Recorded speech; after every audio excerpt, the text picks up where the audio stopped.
Et voilà, on se retrouve pour notre leçon de géographie qui aujourd'hui est sur la viande en France, du coup sur la consommation des Français en viande. Du coup, aujourd'hui on va apprendre comment consomme-t-on de la viande en France, tout sur l'histoire de la viande, etc., etc., etc. Et je vais commencer du coup doucement. Déjà, à l'époque, c'est-à-dire au Moyen-Âge, etc., on mangeait vraiment peu de viande parce que ça coûtait cher et c'était quand même assez rare. Du coup, on mangeait surtout beaucoup de pain, beaucoup de fruits, de légumes, des choses comme ça, voilà. Voilà, bref. Sauf jusqu'à un moment où le royaume, grâce à un roi qui s'appelait Henri IV, Henri IV le Bon, du coup, qui est un roi qui a beaucoup œuvré pour la France, qui a fait que l'économie aille mieux, etc. On va l'étudier ensemble. Et du coup, sous son règne, les gens avaient plus de sous et avaient le moyen, du coup, de se payer de la viande. Et du coup, tous les dimanches, en général, euh, les gens mangeaient un plat qui s'appelait la poule au pot.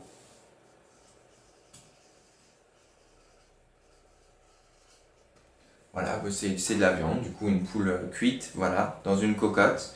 Et du coup, depuis ce moment-là, depuis Henri IV, les gens ont eu plus de sous et ont du coup mangé plus de viande tous les jours, etc. Alors, sachant qu'à l'époque, du coup, ils ont mangé que le dimanche. Voilà. Ou certains qui étaient plus riches, par contre, pouvaient en manger dans tous les jours de la semaine. Bref, voilà. Et du coup, ça nous a amené à la viande aujourd'hui. Alors déjà, en 1900, c'est-à-dire avant la Première Guerre mondiale, les gens consommaient 43 kilos de viande par an. C'est-à-dire à peu près 43 paquets de sucre, de poids, de viande par an. Voilà. Et maintenant, enfin en 2014, les gens en consomment 2 fois plus. Ils consomment 86 kilos de viande par an. Voilà. Il y a 86 gros paquets de sucre, kilos, par an de viande. Voilà. Et on va regarder parce qu'il y a quand même quelque chose de bizarre là-dessus. Alors la consommation de viande a beaucoup augmenté parce que les gens avaient plus de pouvoir d'achat, c'est-à-dire ils avaient plus de sous pour acheter de la viande. Mais je vais vous montrer, il y a quand même quelque chose de bizarre. Alors, voici un beau graphique. Regardez, il y a bien la source en bas d'où ça vient. Les journalistes que vous êtes, vous pourrez voir, ils disent que ça vient de dans un livre, voilà, qui a été écrit par Monsieur Toutain, etc., etc., etc. Bref. Ok. Du coup, ça, c'est la courbe de la consommation de viande en France. Du coup, en 1800, ils consommaient à peu près 20 kilos de viande par an, par personne. Et puis ça a augmenté, ça a augmenté. Bon, là, c'était pendant la guerre, vous avez vu là, ça se voit, pendant la guerre, ils n'avaient plus trop de sous parce que les sous, ils l'utilisaient du coup pour les armes, pour etc., etc. Du coup, pendant cette période, on voit bien que ils n'avaient plus trop de sous là. 1914, 1918, voilà. Mais bon, après, ils ont commencé à avoir des sous et puis beaucoup là dans les années 2000. Mais il y a eu comment dire, il y a eu un maximum, ici, à peu près entre les années 1990, etc. Et il y a eu un problème, et depuis, regardez, la consommation de viande descend en France. Alors, quel est ce problème? Qu'est-ce qui s'est passé? Pourtant, on augmentait depuis déjà le 15e siècle de viande, enfin depuis déjà le 16e siècle de viande augmentée en France. Et là, il y a eu un souci. Eh bien, il y en a eu plusieurs. Il y a eu plein de soucis pour la viande en France. Premier souci, souci numéro 1, c'est une maladie qu'avaient les vaches. Du coup, je vais vous montrer ça. Hop là, voilà. Dans les années 1990, les vaches, certaines des vaches, ont eu une maladie qui s'appelle la maladie de la vache folle. Et du coup, je ne sais pas si ils vous disent, voilà, c'est dans les années 1990. C'était au moment pile où on mangeait énormément, beaucoup de viande. Et du coup, voilà, c'est une maladie qui a attaqué le cerveau des vaches et du coup qui les rendait très sensibles, etc. Pas bien. Et ça s'est transmis aussi à l'homme. Et du coup, il y a eu des décès en France, des personnes qui sont mortes de la vache folle parce qu'ils ont mangé de la viande de vache. Et du coup, il y a eu 27 morts en France. Voilà. Et du coup, il y en a eu 177 au Royaume-Uni, c'est-à-dire en Angleterre.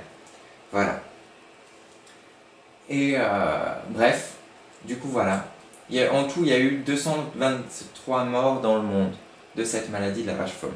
Et du coup, bah déjà, première chose qui a fait peur aux gens, 1990, la maladie de la vache folle. Peut-être que vos parents, je pense qu'ils s'en souviennent, parce qu'à l'époque, ça a fait un grand bruit. Même moi, à l'époque, je m'en souviens. Alors que j'étais tout petit.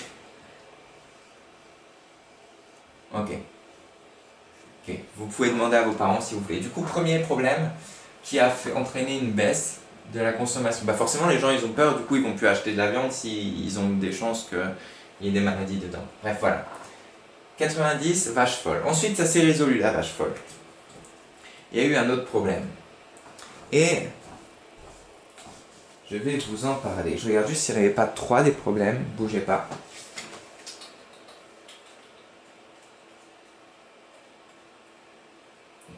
S'il y a 3 problèmes, pardon, c'est ce que je m'en doutais, il y avait 3 problèmes. Alors, deuxième problème, il a été, comment dire, révélé par des journalistes, par une association de gens qui vont faire des enquêtes. Et cette association s'appelle l'association L214. On en entend parler des fois en ce moment. C'est une association qui lutte pour les biens, enfin pour comment dire, pour les droits des animaux, pour le bien-être des animaux, pour qu'ils soient traités en bonne santé, etc. Du coup, voilà, je vais mettre bien-être.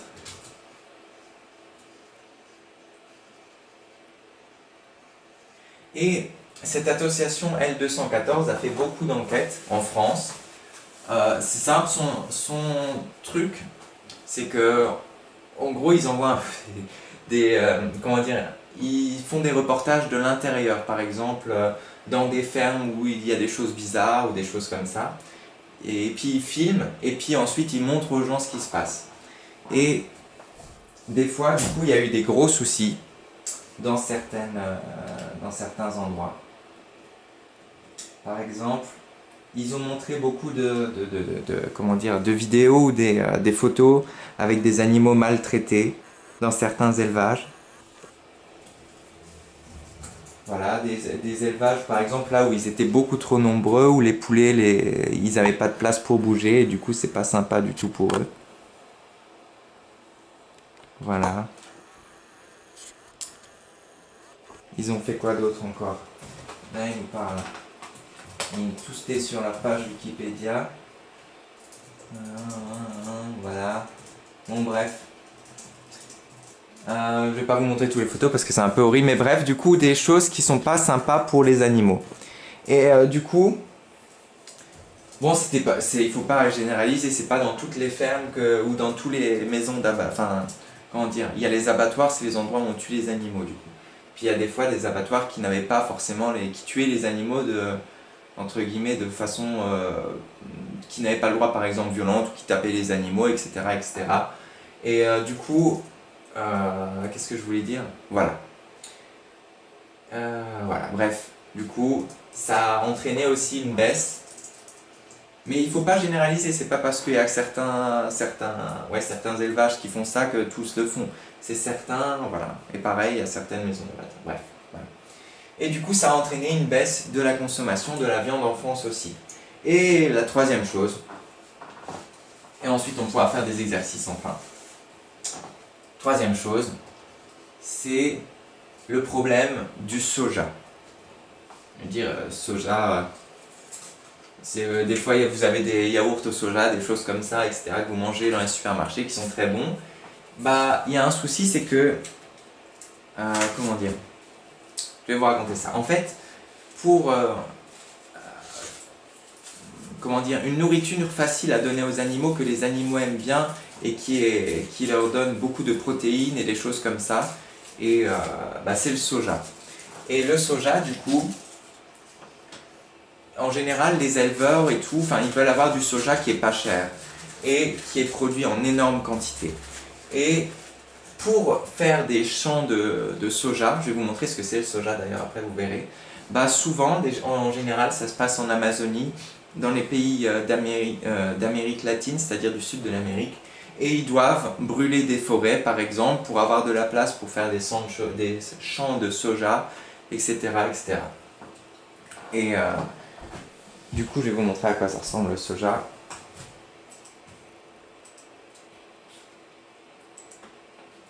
Soja, où es-tu?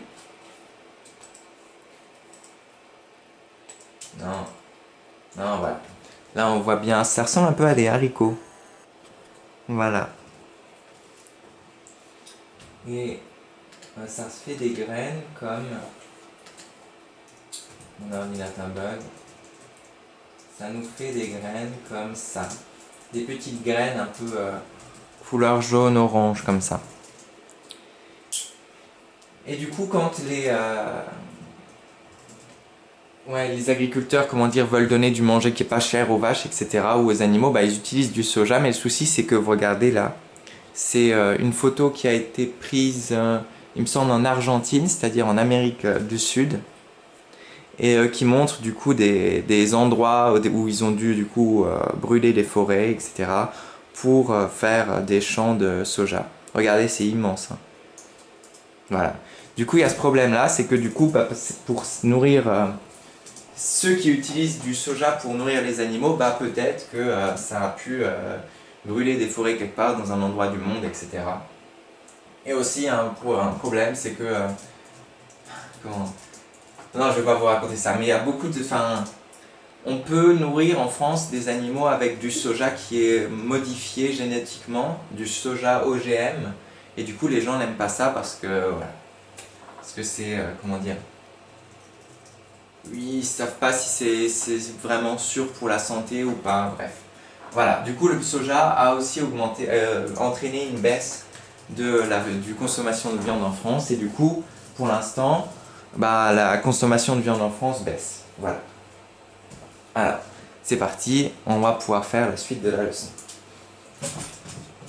Alors, je vais vous montrer plusieurs documents, mais bon, ceux-là franchement, il n'y a pas besoin de... Je ne vais pas vous demander de les faire, de chercher la réponse aux questions parce que c'est super simple, hein.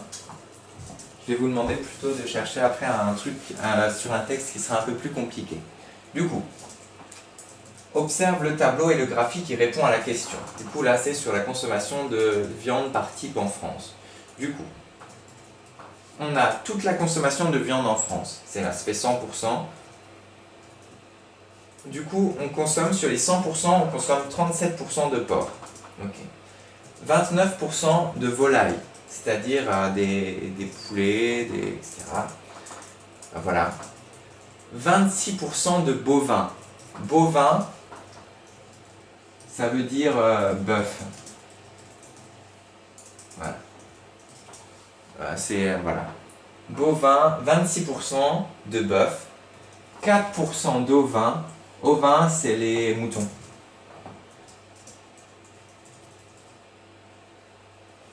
Voilà. Et 4% encore de lapins, de cheval, etc. etc., etc. À l'époque, ils mangeaient plus de lapins et de cheval, mais comme les gens maintenant prennent des lapins en animal de compagnie ou des chevaux pour faire des randonnées, etc., bah, ils veulent moins manger de lapins et de cheval. Voilà.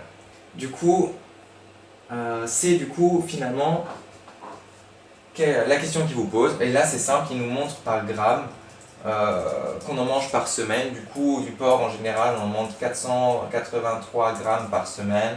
De la volaille, 378 grammes par semaine, etc., etc., etc. Et du coup, quelles sont les 3 viandes préférées des Français? Ben ça, il fallait vraiment, c'est facile, hein.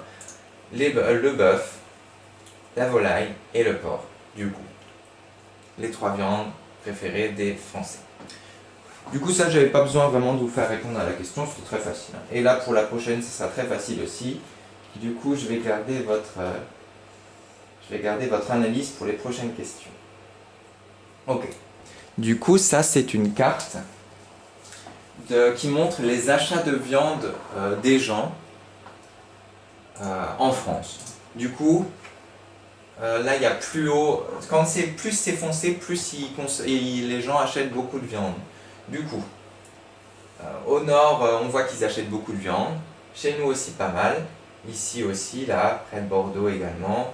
Marseille, Nice, etc. Enfin, beaucoup de viande à ces endroits, surtout au nord. Voilà. Du coup, la question facile, hein, dans quelle région la consommation de viande est-il la plus importante, la plus grande? Bah, c'est le nord. Et où est-elle la moins grande? Bah, c'est à Paris.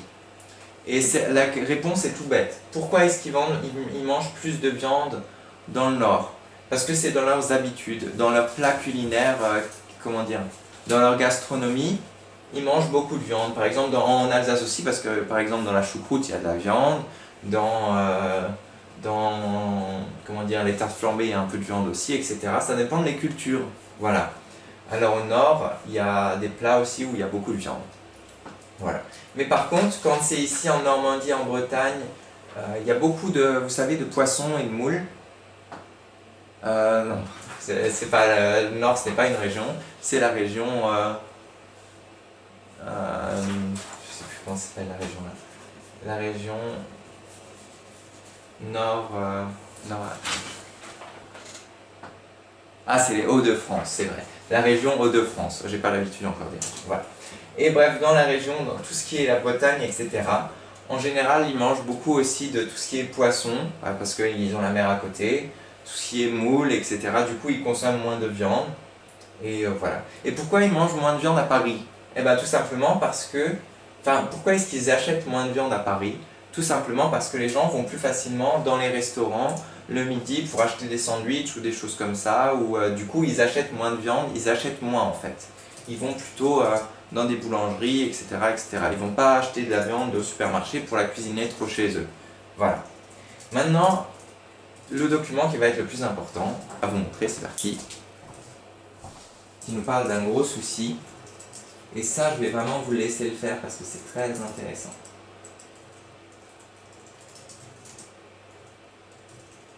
Alors, voilà. Est-ce que vous n'arrivez à voir? Est-ce que vous arrivez à voir? Attendez, je vais vous faire un zoom, un bon zoom. Hop.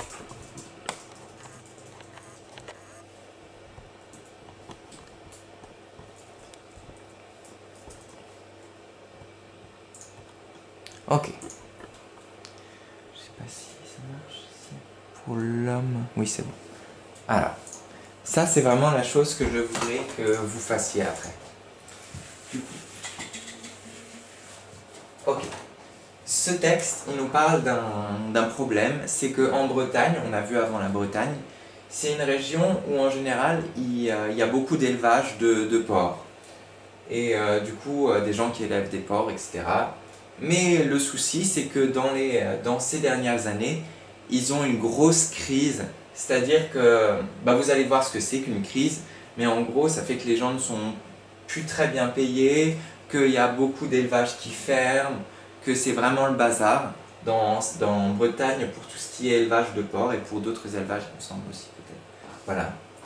Et du coup, pourtant, la Bretagne produit 58% de viande de porc en France. Et on a vu que le porc, c'était une des viandes les plus consommées en France. Alors pourquoi est-ce que c'est en crise? Est-ce qu'il y a des personnes qui doivent, voilà, qui sont moins bien payées, des usines qui doivent fermer, etc., etc., etc. Bah, ça va être à vous de lire tout ça. Ça va, voilà. Je vais vous laisser lire ça. Et aussi, je vais vous laisser lire les questions. Je vais les lire avec vous. Alors, première question. Ah bah ça c'est facile. Que représente la production de porc en Bretagne par rapport au reste de la France? Combien est-ce que la Bretagne élève de porc, etc. Que penses-tu du circuit de l'élevage industriel? Que penses-tu de... Vous savez, c'est le schéma. Vous devez dire ce que vous pensez du schéma. Et ensuite, quels sont les aspects de la crise filière porcine en Bretagne? Alors, ils disent qu'il y a deux côtés de la crise. Il y a une crise économique, c'est une crise liée à l'argent. Et là, vous devez mettre tous les problèmes liés à l'argent qu'ils ont. Et là, des problèmes liés à l'environnement. C'est-à-dire, je sais pas moi, ça peut être pollution, etc., etc. Vous mettez tous les problèmes liés à l'environnement. Voilà. Et du coup, bah, je vous laisse faire ça. Et puis, on va corriger juste après. Hop là. Je vous fais juste un petit zoom. Les autres, vous pouvez déjà y aller, mais les enfants qui n'ont pas Classroom, je vous fais un zoom pour que vous puissiez mieux voir. Du coup, voilà. Ok, je descends.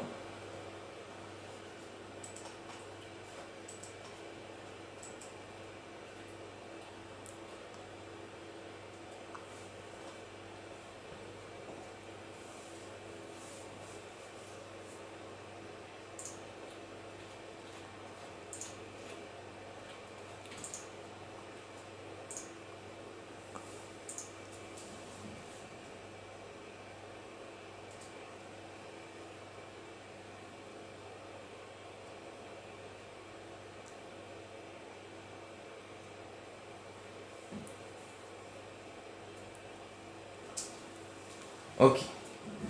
Bon courage à tous et on se retrouve dans quelques minutes pour la correction. Enfin, dans quelques secondes pour moi, mais vous mettez la vidéo en pause, faites l'exercice et puis voilà.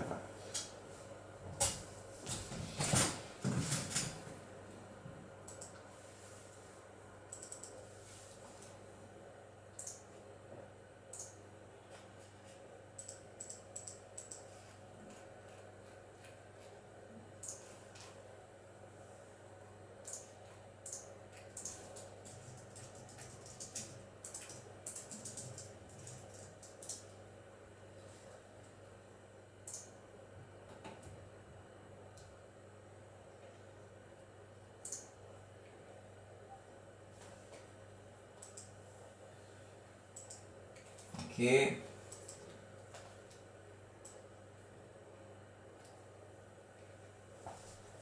C'est parti, on y va. Correction. Grünes Kuli Beta, sehr gut, wir fangen an, où nous commençons. La vidéo va peut-être se couper malheureusement car j'en suis déjà à 21 minutes. Mais... Ah bah attendez. Non, sinon je coupe, comment dire. Je fais une autre vidéo pour la correction parce que je suis sûr que ça va couper. A tout de suite.